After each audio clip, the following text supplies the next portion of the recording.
What is up, everybody? We are back for episode number 2 of Stats Over Politics. I am Shaun Holko alongside my guys, Kevin Dent, Gary Singh. But we just got a report, gentlemen. The latest from Adrian Wojnarowski reports that Jaevon Toddy is out with a sickness tonight. Jaevon Toddy is out with a sickness tonight, according to Adrian Wojnarowski and Shams. So we are without our guy Jaevon tonight for episode number 2, but we are back. How are we doing tonight, gentlemen? How are we doing, Kevin? We're doing well, man. Can't complain. 7 in a row. Riding high right now. Can't complain at all. 7 in a row for the Sacramento Kings. How are you doing, Gary? Chilling. Let's get it. Kings, baby, on a roll. Feeling good, especially off this tough one, though, we just watched. That was pretty ugly, but hey, a W's a W. We are fresh off of that Kings win over the Grizzlies in Memphis, the 7th win in a row for the Sacramento Kings. They haven't done that since 2004, gentlemen. We were all in elementary school at that point, in the early years of elementary school, which is the craziest part. So we were going to originally talk about the Kings at the back end of today's show. We're going to talk about them at the beginning of today's show because we don't want to waste any more time before we do get into the Kings. But just a quick overview, just for all of you to know, we are going to talk a little NFL. We got to talk about each of our teams, not Gary's. We're gonna substitute the Steelers for some Raiders because we know we got some local Raider fans. But we're gonna get to the Niners. We're gonna get to the Eagles. The Raiders won a game, so congratulations to the Raiders. We will get to the Raiders later on, and then we're also going to sprinkle in a little bit of college football at the end. So, gentlemen, let's not waste any more time. Let's get right to it. As the Sacramento Kings have won their 7th game in a row. I personally can't believe it. And then you think back to it with that Miami game and the Golden State game on the road. The Kings could potentially be on like an 11-game win streak right now. They don't want to hear that. They don't want to hear that. They don't want to talk about that.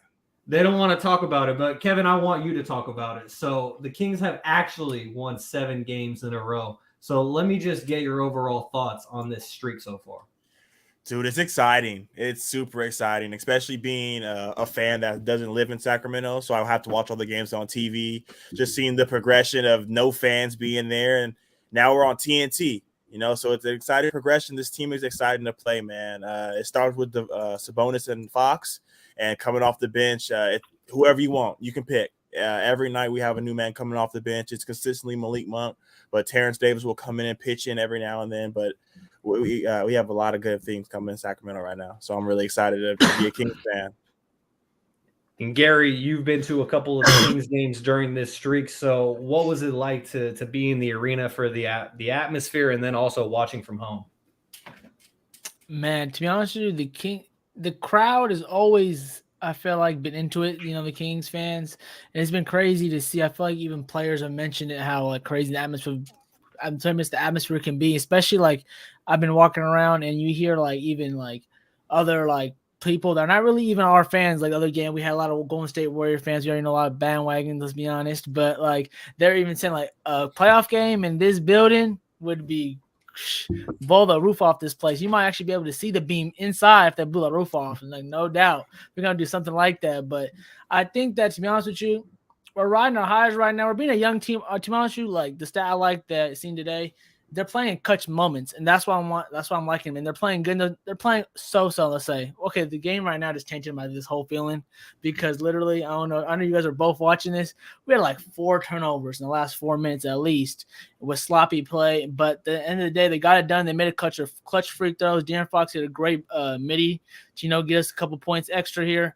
And I think you could tell Memphis was really trying to punk them today. You know what I'm saying? So them just standing up a little bit and fighting back and, just trying to – these road games are going to be more key for us than the home games. So home games, you could tell the crowd, helped them through a couple of those games. So I feel like these road games are really going to toughen them up. I don't want to ride too high, I'm scarred. I don't want to ride too high, but we're doing good right now.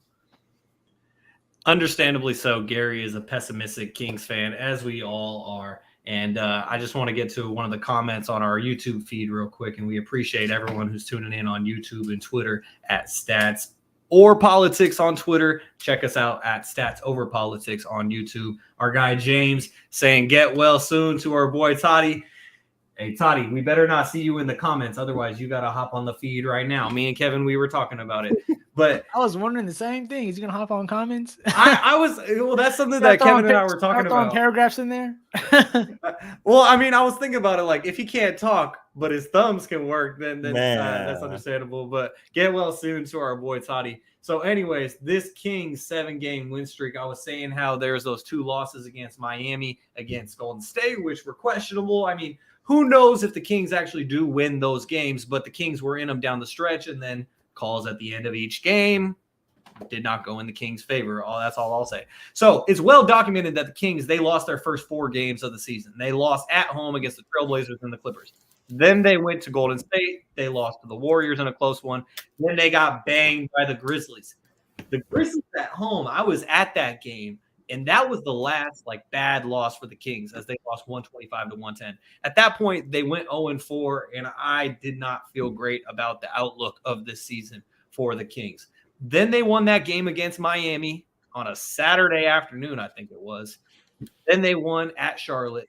The questionable game in Miami, they win on the De'Aaron buzzer beater from 3 in Orlando. They lose at the Warriors in a questionable one. Then that takes us to the streak. It started off with a really great win. Let's not forget about that. At home against Cleveland. And we didn't have an episode last week. We'll tell you all later why. But we didn't have an episode last week, so it's been a while since we all talked to you. When we last had our episode, we went into the 4-game week. And all of us got our predictions wrong. We will just say that. All of us got our predictions wrong. None of us thought that the Kings would go 4-0 in that week, let alone 7-0 since we last talked to you all. So the Kings beat the Cavaliers. Then they went to LA, beat the Lakers. They won at home against the Warriors. They absolutely embarrassed the Brooklyn Nets on national television and put up 153 on them, nearly a franchise high, 1 point short. Then they beat the Spurs. They barely beat the Pistons. And then that takes you to tonight where the Kings win in Memphis against the Grizzlies. And it looked like they were going to fall apart late. So, Gary, this is something that Kevin and I were talking about before we started recording, is that any Kings team of the past, they crumble in situations no matter what. Years past, they have a lead, double digits. It got up to 14 at one point. It was consistently around 12. That's where it was going into the third quarter or into the fourth quarter. And the Kings, they were able to hold on. Ja Morant put up 18 points in the fourth. And the Kings held on for the win. So to you, do you think that this was just one game, or do you really think that this could be a change in the future of the Sacramento Kings to where this team will actually pull out the close games? To be honest with you, they're going to have to keep being in these moments, like I said, and they're going to have to keep going through. I think time will tell, to be honest with you. We can try to predict the future here. I want to say, yes, I think I see little components here and there where I feel like they can improve in. But I think the main thing you've been hearing them preach, especially through the coaching staff and through the players, I think everyone they've been saying on social media, every interview, see them, they're preaching defense. We can see by the scores. We can handle anything on offense. We got shooters all the way around. We got a great guy in the paint right now distributing, starting to know where shooters want the ball, perfect passes in the corners, starting to do telepathy passes, you know what I'm saying, reading the defense. De'Aaron's being an all-star, we already know that. I want to talk about our chat a little later on in a second, but one of the little thoughts I had after you guys were talking, but I just think we can score with everybody. I think everyone in the league knows that because we're not really hesitant right now during the regular season. But I think defensively, that's where we're going to make our chops. That's how we're going to really win these ugly games, especially down the stretch when things aren't clicking and you're on a away team. You're in Boston, the crowd's going crazy. You're in Memphis, say Boston, those crowds that go crazy. And, Sabonis missed one free throw. We still got one, the other second one, which was good. But still, these clutch moments are going to add up at the end of the day. But like Kevin keeps saying, I keep just thinking about the meme. The win is all that matters. So, I mean, that's just the bet. I think I watched, not to be too long, but Shaun Payne on Kyle Cowherd's show. And he was talking about how basically the best days on Mondays, in this quote, tomorrow, then the next day when they look back at this game is really wins, but there's so much to clean up and fix, which is the perfect component for a team. You know what I'm saying? You want to keep getting wins because, that's going to help us in the standings, give us a good seed, and get us some home playoff games. But, winning, but so many things they can fix and get better at. So I think if they can tighten them more up in situations and put more of a full quarter game, I think that's when they're going to be in their stride. So, Kevin, is this for real? Like, is this Kings team different than what we might have seen from the last 16 years? Only when it comes to closing out games. Yeah, 100%. I would have to say so. Like we mentioned before the call, we've seen plenty of teams come through Sacramento and trail the whole game, and then they know that the Kings are to give it up. The Kings had an opportunity to give it up. They all rallied behind each other and figured it out. It wasn't pretty, like Garry said. It definitely wasn't pretty. But to be able to win a game like this shows a lot. Yeah, it's easy to win a game when you score 153 points. But when we're not clicking like that, when Sabonis isn't going 20, 20, and 15, we're going to have to figure it out. And it wasn't a good shooting night, but we were able to figure it out. So this was definitely a good big-time win. So then that leads me to my last question when it comes to the Sacramento Kings. And that's how long will this winning streak last? Right now it's at 7. The Kings got a back-to-back. It's a tough back-to-back tomorrow night in Atlanta against the Hawks. Kevin Huerter revenge game. I already see it on the radar. Give me a 30-piece. Just lock it up. Give it to me. I'll bet for it. We know Toddy and me, we're betting guys. Give me a Kevin Huerter 30-piece tomorrow night.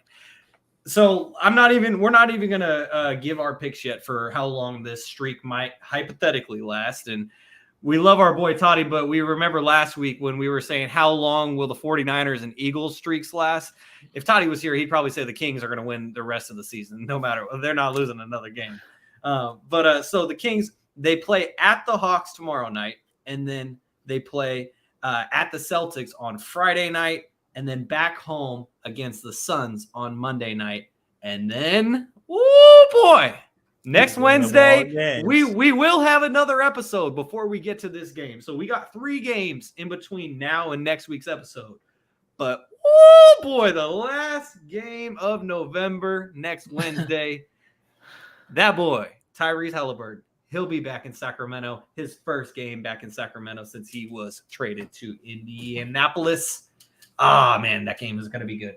So, Garry, I'm going to throw it to you first. How many games do you think the Kings are actually going to win in this entire streak? Where does it come to an end if it has to?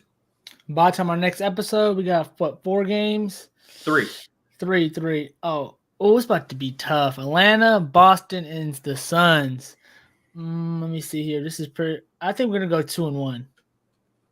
Okay. So where does that loss come? We're gonna beat Atlanta, lose to Boston, and beat Phoenix. Okay, I'm not mad at that. Kevin, how about you? Where does the streak end? Unfortunately, I think it's gonna end on Friday. Jason Tatum is just playing at an insane level right now, and to be honest with you, the fact that we're gonna have to throw Kevin Huerter out there, and I don't know. Jason Tatum's going to come out there and do his thing. But if we can control Jason Tatum and we can push it after that, I think we can go for a while. But if I had to put a guess to it, I would say Friday at Boston. So do you guys remember how many games I said earlier the Kings should have won by now in a row? Like if those 2 games, the Miami game and the Golden State game went their way. 11. The Kings would be winners of 11 in a row. The Kings are going to get to 11.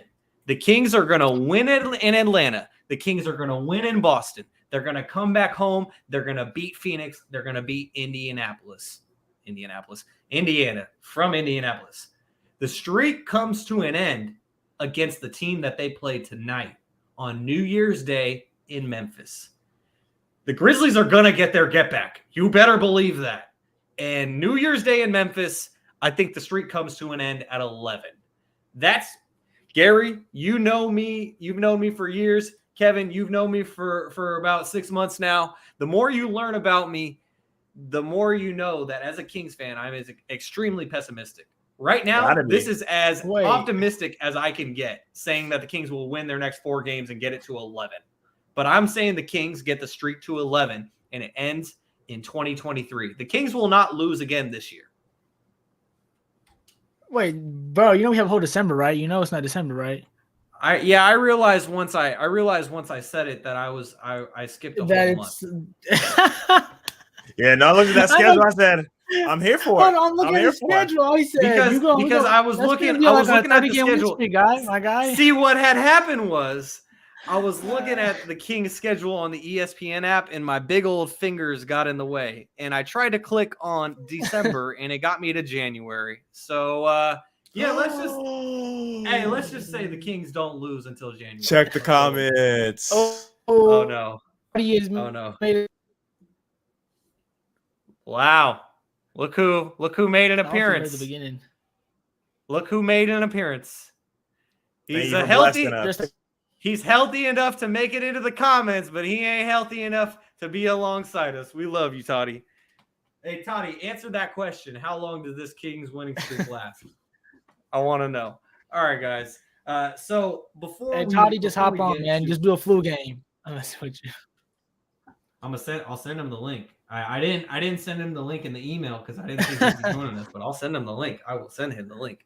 So, but before we get to next Wednesday's game, I just wanted to take a little bit of time to do this comparison real quick. And this is the last thing we'll talk about with the NBA for this week.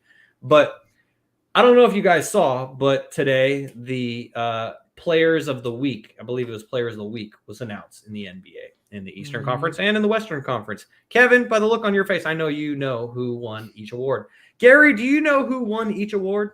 No. 25. By the way, yeah, Toddy said that the Kings are going to win 25 games in a row. I love you, Toddy. That's my pick. If the Kings don't lose till 2023, I think that's the Heat streak, right? You said 2013. I'm pretty sure that was their year. They won all those games. Okay, that makes sense. They're chasing the Lakers. The Lakers have the most, I think. Okay, so anyways, the Players of the Week were De'Aaron Fox got Western Conference Player of the Week, and Tyrese Halliburton got Eastern Conference Player of the Week. And that is because both players have led their teams to simultaneous 6-game winning streaks for the Kings, 5-game winning streak for the Pacers. Kings are now at 7. So I just wanted to talk about that here and now. The two teams do play in 8 days from now, but I want to talk about this now because both teams are on a winning streak right now. So I feel like it's probably best to talk about it right now. Kevin, I just want to ask this question of you. Who do you think makes the playoffs first? The I keep wanting to say Indianapolis, the Indiana Pacers, or the Sacramento Kings. Who makes the playoff first? It got to be the Kings. I think we're just we're farther along than they are. They're definitely still in the rebuild stage. They're playing really well. They might be the Eastern Conference Jazz, but they're definitely in the Wemby race when it all comes down to it. I think they'll slow down. Miles Turner's playing really well, and if he still gets out of there, that's going to take a big hit. So I would definitely have to say the Kings to make it to the playoffs first. All right, Gary, same question to you. Oh, the playoffs. I'm looking at the standings. They're in 4th place. They're 2.5 games from first. Nah, it's going to be the Kings. But I do want to give the Pacers some credit, though, because they do have a path because, the East is tough more on the upper deck. But right now, a lot of teams aren't playing well up to their caliber. So maybe they can sneak some early wins and get into the playoffs. But come on now. We're choosing the Kings all day. Come on now. Yeah, see, normally this is where I came off the top rope, and I say that it would be the Pacers without a doubt because the Kings haven't made the playoffs in 16 years. However, based on what I have seen so far this season through 15 games, I believe that this is the season. And I think that the Pacers, they might make the play-in and get bounced, but the Kings will make the playoffs this year. And I think the answer to that question is the Sacramento Kings. All right, before we move on. Yeah, what's up? We're going to have a politics moment right here. I think Kevin, Shaun, I think Toddy, I think you guys all put I was like, we're going to put it out there. We're going to speak it to existence right now, you guys. I think we're going to promote here. We're going to get 2 All-Stars, what'd you say? We're going to get we're going to get Defensive Player of the Year. We're going to get 6th Man of the Year. We're going to get Coach of the Year. We should get every award for all the 16 years of sorrow. They're going to make this a King season. We should put that out there. Make this a King season. You guys can keep the MVP, and we'll put an asterisk maybe on the championship if we can maybe get that one. But other than that, let's sweep the awards here. Come on, Shaun. Let's put it out there. Let's get some cooking. Let's get hot takes going out here. All right. Hey, I mean, Gary knows he was a journalism major. that the media, they are the ones who create the narrative. We're creating the narrative here on Stats Over Politics. The Kings are going to sweep all the awards except for MVP, and we'll see what happens with the title. Also, shout out to Julian. He thinks that the Kings, you can't really see the A that well on the live stream, but Julian thinks that the Kings streak ends tomorrow in the A. So I guess we'll just have to see about that's that. That's a herder. That's a herder revenge game. Herder revenge game, but I got to do this. I got to do this for our boy Vaughn, and I know you're watching. I don't know. Trey might go crazy. Trey might go crazy. You break out the shivers. All right, guys. So this is the moment that you all hate every week, and this is Shaun's Pop Quiz. We got one less question this week because our boy Jaevon is out sick this week, and Kevin currently hates me because I refuse to make it multiple choice. We'll see if I budge on that next week. But you guys see the sweater. Same. It is the off season. But we are going to have a WNBA question for each of you on this week's edition of Shaun's Pop Quiz. So, Gary, I'm going to start things off with you. I want to know. You always do. You know it. What was the name of the head coach who won a WNBA title this year? Oh, my God. See, when you do this type of stuff, I feel disrespectful now, bro. I don't remember the coach of the champion now. So can you get like a better question, like maybe a boxing, UFC, something we casually watch? I'll give you UFC next week, but do you have any time? All right, Kevin. I guess, clue. Kevin, because Sorry, I feel like it. I feel like if I gave a multiple choice on this question, then it would be really easy. But no, all right, it's not Derek Fisher. I know that, and he got fired from the Sparks, I think, last year, right? Well, just because you get fired from somewhere doesn't mean you can't go somewhere else. Yeah, I don't know if he's on the bench somewhere else, is he? I don't think so. All right. So the name of the coach in her first season as a WNBA head coach from the San Antonio Spurs to the Las Vegas Aces, it was Becky Hamm. All right. I would have known that one. I wish I would have got that one. Kevin knew that one. I should have got that one. You're right. That's probably the only coach I know like that. Man. I know, and see, that's the only reason I would have got. And that's crazy because when I looked at the Spurs bench, I was like, oh, I know Becky Hamm is not here no more. I forgot where she went. I was gonna search it up after the game too. I was like, I know she's coaching somewhere. I remember because I remember everyone she's supposed to be the one to take the Spurs over, but in her first year, she still probably will take over the Spurs. When Pop is done, she probably still will be the one to come back. But for now, she's going to stack her rings in the WNBA because she showed up in the WNBA. She did inherit a MVP in Asia Wilson, who won the MVP again this season, and also 209's own Chelsea Gray, and she won the finals MVP. Yeah, Toddy said that was easy. I mean, apparently not for Gary. Nope. And so, anyways, let's put some respect on the Las Vegas Aces for sure. All right, so Kevin, if you were paying attention to this year's WNBA Finals, then you would know who the Las Vegas Aces beat in the WNBA Finals this year. They beat... Who lost the WNBA Finals this season? It wasn't Connecticut, but I don't know why I want to say that so bad. Because the Aces beat Seattle. And who did you... It wasn't Connecticut. It was whoever Connecticut lost to, but I can't remember. So what is your final answer, sir? We give you 10 more seconds. We'll go with the Connecticut team. I don't know the name of them. Okay, so you're guessing the team from Connecticut. That is the Connecticut Sun, and you are correct. Look at that. Whoa. He got it right. Oh, it was first one on the board. Sun. First one on the board for Kevin. First one on the board for Kevin. And look at that. The guy who was complaining about no multiple choice ended up just guessing it out of the air. So the Connecticut Sun was the answer. So that concludes this week's edition of Shaun's Pop Quiz. We hope we all have learned a lot more after this.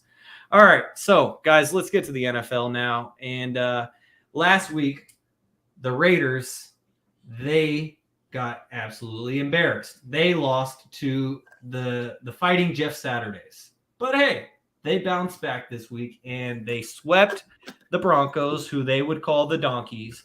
And they defeated the Broncos at Mile High Stadium, which I will add is a beautiful stadium. But the Raiders got the win this past weekend. So, hey, Kevin, is Josh McDaniels going to win Coach of the Year now? You know, I don't think that was Disrespectful. enough. The Broncos aren't really a good team to beat, and the fact that it came down to what it came down to just shows that it was just two bad teams and somebody had to win. Well, actually, I'm wrong. They could have tied, but Broncos country. That's right.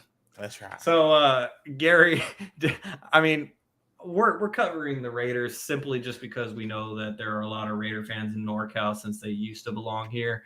The Broncos, they're obviously not riding anymore, but are the Raiders, I mean, they still have time left in the season. Will they make the playoffs? That's what I was just looking at. They're only, I believe 2 games out from a seed still. And let me double check. You can double check that real quick, but they're not too far out. Their rest of the teams that got on the schedule, it's going to be pretty tough. They got the Seahawks, who are obviously cooking right now. They got the Chargers, who ain't backing down. The Rams, they're pretty much done for. Patriots are not backing down. I know my Steelers. We're gonna fight. We're gonna lose, but we're gonna fight. We're gonna fight. And you got, I was might go to this game, Niners versus the Raiders in Vegas. I was looking at tickets today. Hey, bro, be safe. Be safe. That would be dangerous. Be safe. Well, I'm not on either side, really. I might just be neutral. Gary's going to be an innocent bystander watching an innocent Niner fan get stabbed. I'm just there to make videos to put on Twitter or something like that. It's not like Oakland yet. Yeah, I don't think it's going to be like that. But and they got the Chiefs at the end. Oh yeah, for sure. Yeah, it's keyword. And they got the Chiefs. So I think if the offense has been doing pretty well. It's their defense sometimes has been lagging and lacking. They haven't really been getting pressure. They got the guys up front and the back end. So I feel like really the Raiders, they have an opportunity. They don't have to really get some clutch wins. But obviously I feel like Daniels, I think they need some more time. They switched coaches this year, so I think they're going to need more time. What's happening here? So Josh McDaniels is a prime example of a guy who knows X's and O's really well, but doesn't really control the locker room as well. He doesn't relate to guys as well. Jeff Saturday, I'm not going to dispute his X's and O's because I don't know enough about Jeff Saturday's football knowledge. I mean, he was a Pro Bowl center for like 15 years, so that's good for something. But Jeff Saturday, you could see that the locker room kind of rallied around him. Hey guys, guess what? We got our first spam bot in the comments. That's cool. Why I said, what's happening? Gary's like, ooh, private dating. I saw that as soon as that popped up. I just looked into the chat. I'm like, what's happening? Are we getting hacked? Are we getting hacked right now? All right, so I just blocked that user. That's cool. The magical powers of StreamYard. Anyways, so wow, that totally just killed my train of thought. But the Raiders, I don't think the Raiders will make the playoffs this year. But if they can salvage this season to at least make Devontae Adams want to go back for year number 2, then I think that would be considered a win for them. Especially because I don't know if either of you guys saw the clip that came out from after that Broncos game where Derek Carr comes in the locker room and like the whole entire locker room is they're all chanting like DC, and they're all like mobbing around him. You can tell how much that locker room really loves him, and like him crying after the Colts game and stuff like that. Like he wears his heart on his sleeve, and like you got to respect that because not everyone will be that vulnerable for the world to see. And Derek Carr has shown time after time that he is willing to be that person. And so I respect Derek Carr as a man, but also as a football player, I think he's pretty solid. So I hope it works out for him. Anyways, now let's move on to the Philadelphia Eagles, who since we last met, gentlemen, the Eagles lost on Monday Night Football to a team that no longer has its name anymore.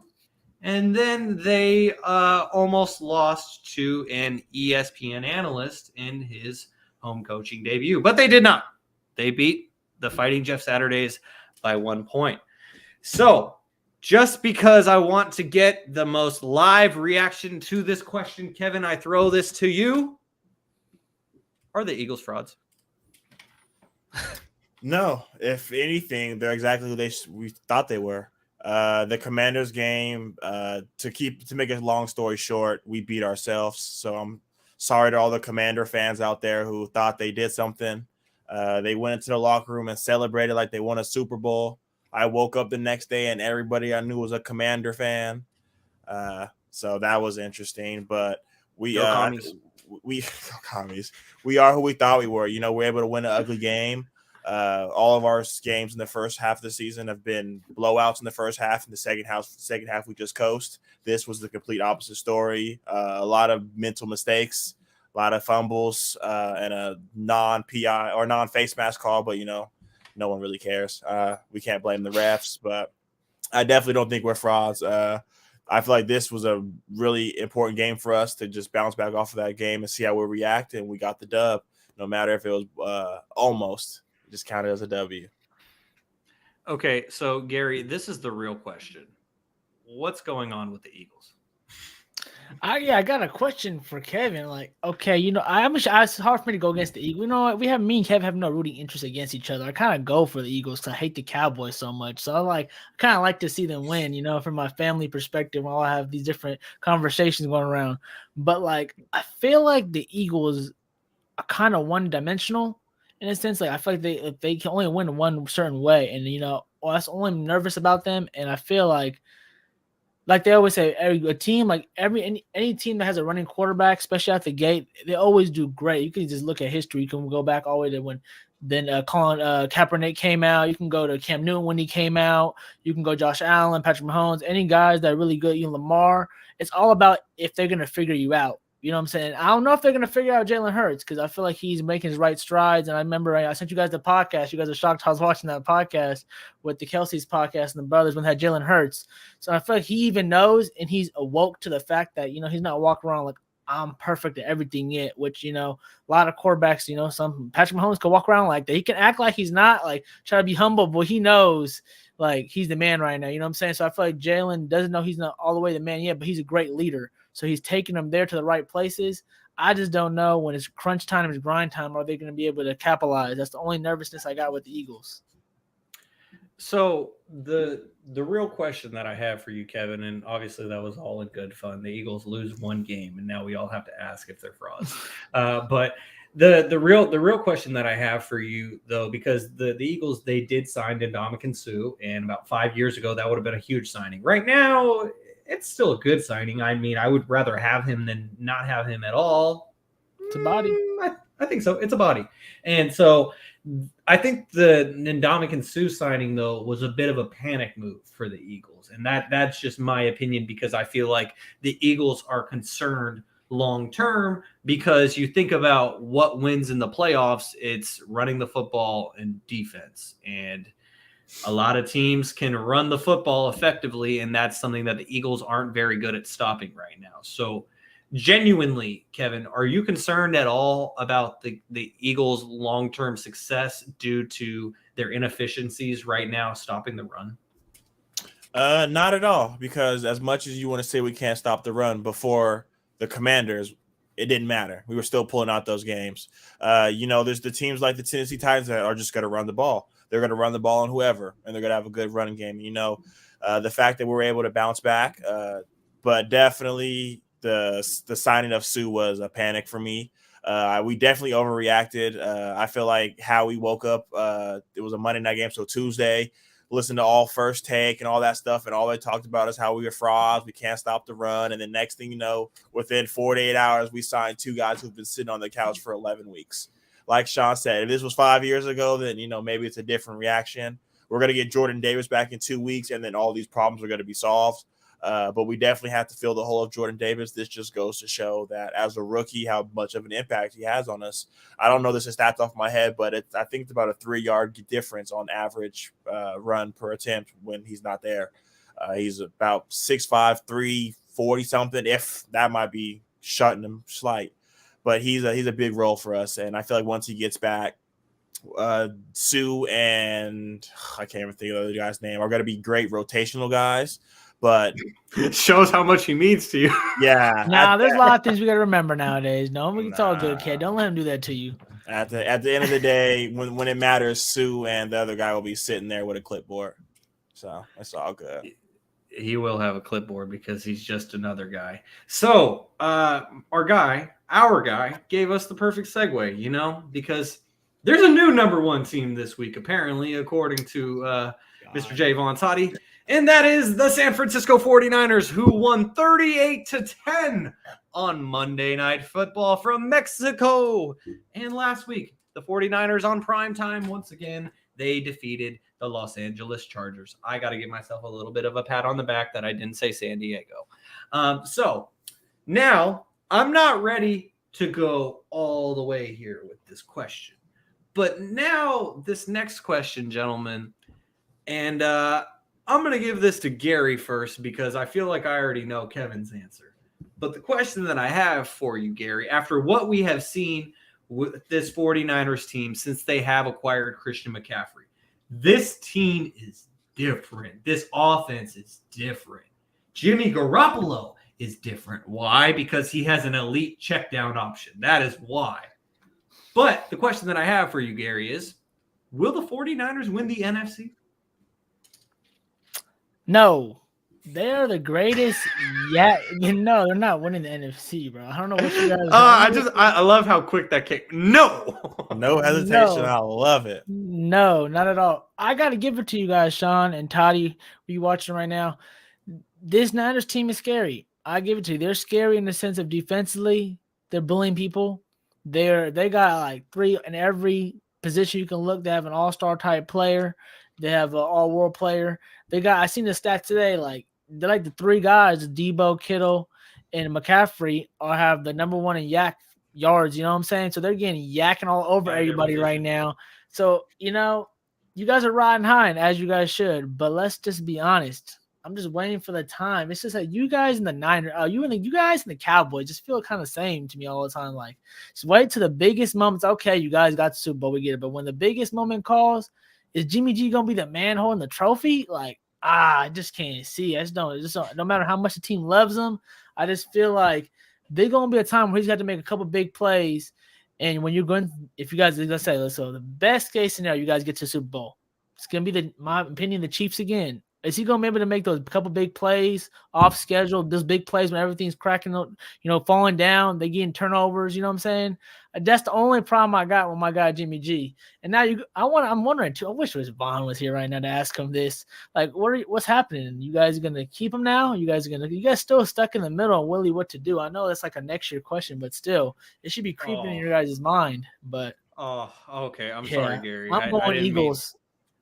Okay. Or Bucks. I ain't gonna lie. So, I still got a Tom Brady attack coming in a little back end. Yeah, of course you do. All right. So our boy Jaevon, he's watching. He's in the comments. And Vaughn, you know that I'm always on your side, brother. But oh man. Like when we're talking about the sample size of Cowboys fans versus Niners fans, okay, I do think that what Jaevon said is true. Cowboy, and for our audio-only listeners, Jaevon said, Cowboys fans are delusional, Niners fans are realistic.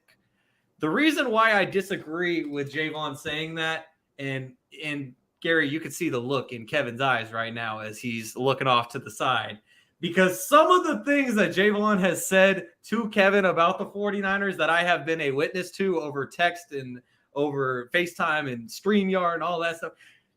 Toddy, I love you, bro, but don't put yourself in that conversation because you say some super delusional stuff to Kevin sometimes. But hey, he did answer the question.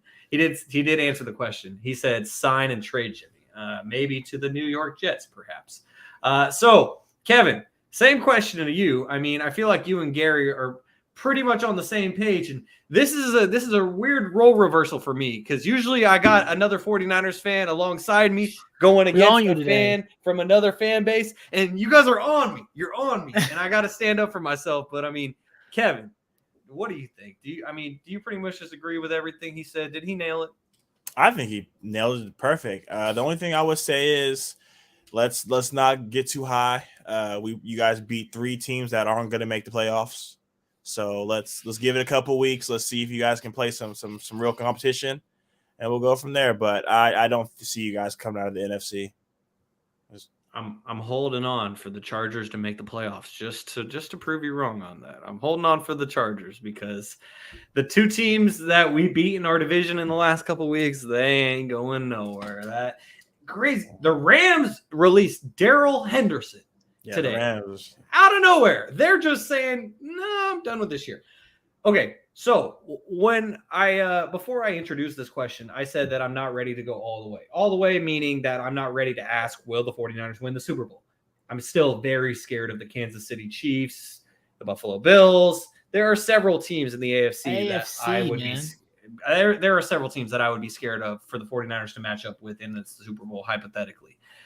But I will say yes to the answer to this question. I will be the one to stand alone on an island. Kevin's going to roll his eyes. I'm a biased 49ers fan. But you know what I have seen from this team, and especially from Jimmy Garoppolo. Jimmy Garoppolo looks different because of Christian McCaffrey. And it's just because in all of those situations in the past where Jimmy would look, option number 1, covered. Option number 2, covered. Option number 3, in the flat, check down, covered. What am I going to do? And then he would try to move around in the pocket. And then half the time he would just throw it up into space, hoping someone would go get it. Now Christian McCaffrey's right there. That makes a big difference.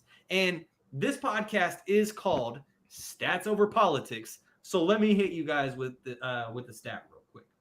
And this came from Nick Wagner of ESPN. He said, the 49ers offense before the Christian McCaffrey trade, they averaged 20.3 points per game, 340.2 yards per game, 41% on third downs, their conversion rate. The 49ers, since trading for Christian McCaffrey, have averaged over 8 more points a game at 28.5 points per game, 396.5 yards per game. That's up by 56. And then a 55% third down conversion rate. That's up 14%. The offense is significantly better with Christian McCaffrey. And when the offense was inconsistent, as it will be with Jimmy Garoppolo as the leader of the offense, before Christian McCaffrey, the offense was inconsistent. It still will have its moments of inconsistency because, like I said, Jimmy Garoppolo. But the thing is that there will be less and less of that when you have an insurance policy like Christian McCaffrey. And I'm just going to knock on wood real quick when I say insurance policy. I hope the 49ers have a good insurance policy on Christian McCaffrey. Nevertheless, I do think that he has made that much of an impact on this team. And for that reason, right now, I'm ready to say that the 49ers are going to win the NFC. Because to me, everyone else seems to be on the 49ers level in the NFC. And when it comes to the playoffs, like I said earlier, defense, running the ball, 2 things that the 49ers excel at. I'm confident in the 49ers at least getting through the NFC. Getting to the Super Bowl, in my lifetime, I've watched them lose 2 Super Bowls. I have not seen them win a Super Bowl in my lifetime. So once they get there, I don't feel as confident, but getting to the dance, getting to the game, right now I'm ready to say it's going to happen. Well, if they get the high seed, they have a chance. Yeah, and right now they're at number 3. Yeah, I mean they're at number 3 right now. Kevin, I heard that they might. Yeah, the Sea Chickens, they're not going to do anything.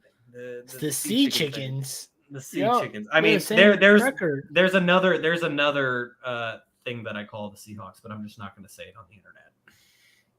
But before we move on, I have to address Toddy's Toddy's comment. So I'm just going to run through the Niners, who you guys Niners played. So real quick, Kevin, just for our audio only listeners, Toddy's question was, the Eagles played real competition with 3 question marks. Okay, Kevin, continue, please. So I see maybe I'm seeing this wrong. I see a 19-10 loss to Chicago. Okay. Oh, I see 11-10 to Denver. I was there. It was rough. I was there. It was rough. Atlanta. We don't even got to talk about that. Shout out to Toddy's cousin, though, putting in work. Hey, shout out to Mike. So, I mean, in Kansas City, everybody can't beat the Chiefs. So that's good. So out of the 4 losses, you guys lost to 1 good team and 3 teams with top 10 picks. Congratulations. You guys lost to lottery teams. Kevin is being spiteful right now. I ain't gonna lie. He's on you, Shaun. You better come back and say something right now. Our guy James, he said, I know Kevin talking about real competition. Look at the Eagles. Yeah, I ain't gonna lie. The whole NFC kind of whacked to me. I'm looking at this. I'm hating the whole board. I know who to pick. I want to say right now, the Super Bowl champion, no matter what, is coming out of AFC. The Super Bowl is going to be the AFC championship. I'm gonna tell you now. That's the Yeah, truth. right now it's starting to feel like it did in the NBA a couple years ago, when Yeah. everyone was just like, no matter what, the champion is coming out of the West. Don't tell me Yeah. anything else. That's That was kind of how happening. it's feeling with the AFC right now. Not But I for mean, an Eagles fan. Okay. I mean, not if Y'all you're an both Eagles play fan. bad team. Can we just be honest? Y'all both play a lot of bad teams this year. Y'all playing You great though. play Y'all got the talent. teams on You the play. schedule. No, I'm not knocking that. That's the truth. You Nah. guys play the teams you better play. You don't make your schedule. You guys got a lot of talent. But like, let's think about it. Like, let's be honest. A lot of these AFC teams are in clutch situation games. Like we're talking about the Kings or Chiefs this weekend, clutch situation game. Dolphins have been blowing people out, but they're blowing people out in a really dominant way. The Titans play hard every single game, and they're just grinding things out too. The Ravens, we already know the Ravens. I don't even want to talk about them. And the Bills. I mean, the Bengals are sitting 7. And my whole division. Look at my division, man. I hate them so much, but they're so good. It's so fun to watch. It's like I hate my division, but I like the quarterbacks. Like I love watching Joe Burrow play. I love watching the Ravens play. I just hope they lose at the end. But all these people are playing clutch games, and you guys are not really like it's coming down to the wire. But I think the competition level might step up a little bit in the AFC. But see if you guys can get there.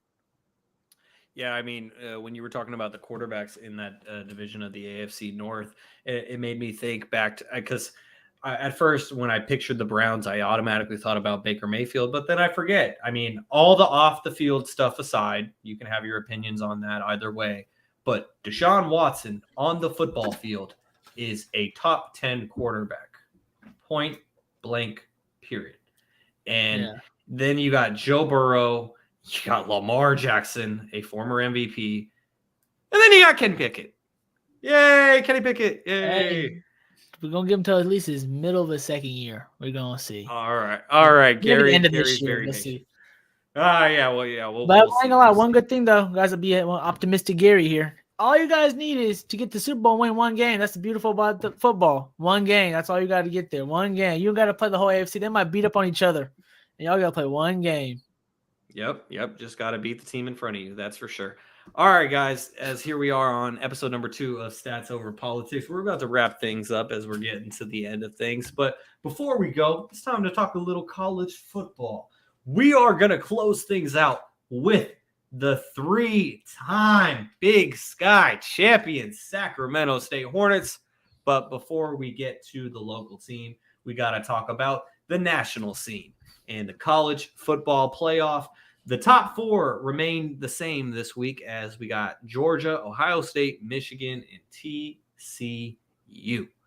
And we got the big game coming up this weekend as Ohio State is going to go up against Michigan. Kevin and I, we are noted Ohio State fans. Hey, Kevin, let me OH. Hell yeah, baby.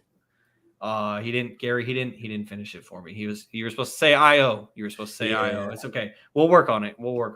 Anyways, so Kevin, let me just get your thoughts. Obviously noted Ohio State fan, but do you think that this is how the top 4 ends up shaking out, or do you think that things change over these last couple of weeks? Because we got the last week of the regular season, and then we also got the conference championship games. Unfortunately, as much as I would like to have 2 Big Ten teams in there, it's going to have to shake up. Knowing that Ohio State's 2 and Michigan's 3 or 4, either one. I thought they were 3, but I could say be they wrong. might be 3. So someone's going to have to lose, and that one loss, unfortunately, is going to knock them out. And then some team like the team in Southern California that we don't speak of might be able to get in there. I'm looking at it right now. Number 5. Man, we don't bring them up on this podcast, but yeah, man, it's I can't fight for you too much, Vaughn. You know I don't watch college football too much. I can't lie. I'm trying to represent right now. I think Sophia over here put in the chat USC number 5, top 4. We should be. I'm going for them. Why not? A little California love. Come on, y'all. What y'all doing?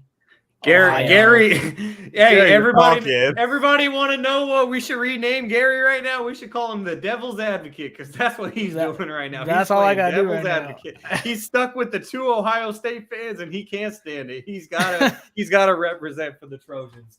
Mr. Vaughn, of course, going with the Wolverines once again, and that has not worked out for him 9 out of 10 times. Kevin, so much so that he went from betting against me to learning not to bet me at all to betting for the Buckeyes.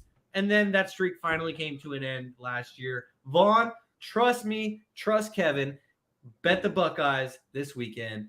And Jaevon, I'm ignoring that last comment. Anyone who's watching on the feed, they can tune into what Jaevon said for his latest comment. But I strongly disagree. Anyways, so you got Georgia at number 1, the Ohio State University at number 2, Michigan at number 3, TCU at number 4, LSU at number 5, and those USC Trojans led by Caleb Williams, who Jaevon thinks is the best QB in the nation, at number 6.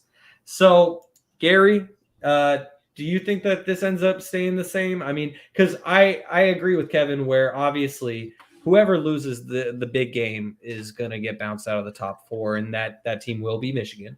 So then you're going to end up with Georgia, Ohio State, and then you got TCU, who are still undefeated. If TCU stays undefeated, they get in. You got LSU, they're 9-2, and USC's 10-1. I think if USC is a conference champion at 10-1, that they probably get in. And then it's all dependent on TCU for that other spot. If TCU stays undefeated, they get in. But if they don't, that's probably where you can see LSU or even an Alabama. Even, let's not forget about Clemson either. Clemson's 10-1. Same argument for Clemson as you have for USC. If you're a one-loss team and you're a conference champ, then you might have a legitimate case. So, Gary, do you have any final thoughts on the national rankings? Roll Tide. Let's get Alabama in there. Let's get Bama in there. That's always more fun. Come on now, guys. Let's get Bama. Let's get USC. I don't want you guys to be happy in this situation. I don't want you guys to be happy in this right here. I know Ohio State hates Bama, but oh well, we're gonna have to get you guys. I need you guys more riled up. You guys are a little too more comfortable right now. Hey, man. The man who couldn't play through a flu game says y'all don't want to see us in the playoffs. And when he says us, he's talking about USC. Speak on it, Marcellus. Marcellus, speak on it. He said Toddy's faking a fever. Oh, he's faking a fever? Hey, I got to put on my journalist investigative hat. Gary, put on your journalist investigative hat. Let's go find out. We don't need a picture of the thermometer. Yeah, right. He said he's got 102. I want to see it on the thermometer. I want to see it. I want to see it on the thermometer. So, guys, we started things off with Sacramento. Feel better, We're going Vaughn. to close things out with Sacramento. Yeah, feel better for our boy Vaughn as well. Things are going quite well in Sacramento right now. If you're a sports fan, got the Sacramento Kings won 7 games in a row. The Sacramento State Hornets, Gary, what is it now? 11 in a row? Stingers up, baby. 11-0. Stingers up. And Sophia said something happened. And Cap. I'm calling Cap. Kevin said Pixar, it didn't happen. I need a thermometer photo. So, anyways, so the Sacramento State Hornets, they have won their 3rd straight Big Sky Championship. Normally, we wouldn't talk about FCS football on the pod here, but the fact that Sac State has won their 3rd straight Big Sky Championship when they didn't even win one at all before Troy Taylor showed up. He shows up. They've won 3 in a row now. They're undefeated for the first time in school history, number 2 in the nation going into the FCS playoffs. They're going to go up against the winner of Davidson versus Richmond. So go check that out in a couple weeks. Kevin, maybe we got to get you out here, go to a Sac State football game. Yeah, it's been phenomenal. Gary, for you as a student, you were out there at Hornet Stadium on Saturday. What has it been like for you, no longer as a student, but as an alumni, to see the Hornets play like this? Yeah, to be honest with you, it was a great atmosphere. The team played great. I got to give UC Davis some props. They tried hard. They made it a tough game towards the end. But, just big shout out to the coach staff. Big shout out to a player, when we used to cover the Sac State team, it's a small school. Our football is not that big, you know what I'm saying? So for them to put on and put on for the city, change the whole dynamic of a team, build a culture, build a winning culture. It's kudos to them and that whole staff and all the players on that team. They find really hard and putting some respect on their name, and hopefully go dig deep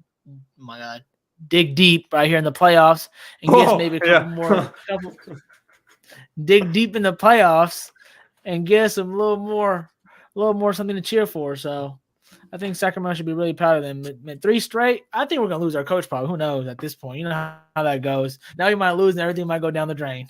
But hopefully we don't.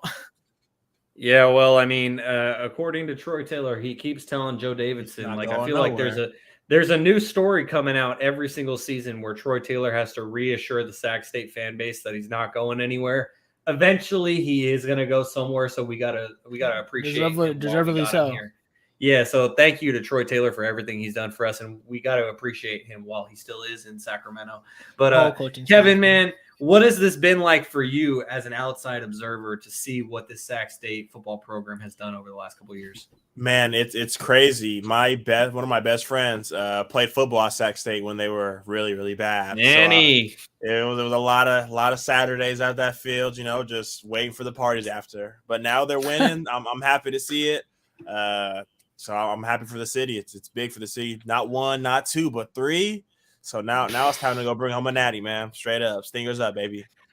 That's definitely the biggest thing because, like, when Garry and I were seniors in 2019, that was the first year that they won the Big Sky Championship. And it was a whole shock, like the whole run and everything. They get to the playoffs. They host a playoff game. And then they get bounced on their home field in the first round of the playoffs. It was technically the second round because they got a first round bye. But in their first playoff game, they got bounced. The next year, they win the Big Sky again.